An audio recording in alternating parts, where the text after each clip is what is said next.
আয়োজিত একটি সম্মেলন তাদের অত্র অঞ্চলের মৎস্য চাষী ভাইদের উদ্দেশ্য ঘোরাঘুরি না করে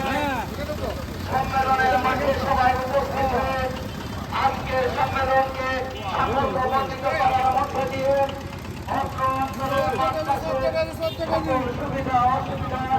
এবং দাবি দোয়া উপস্থাপনের জন্য দাবি দোয়া উপস্থাপনের থাকবেন সুলতান খালাদ বিন্দুপুর এমপি মাননীয় মৎস্য সংবাদ মন্ত্রণালয় আজকের এই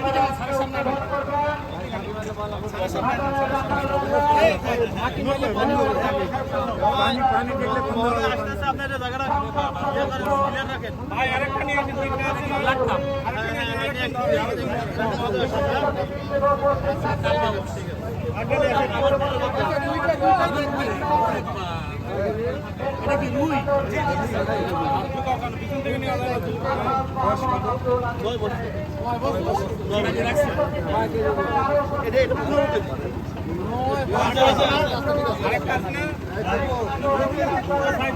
দেখে দেখে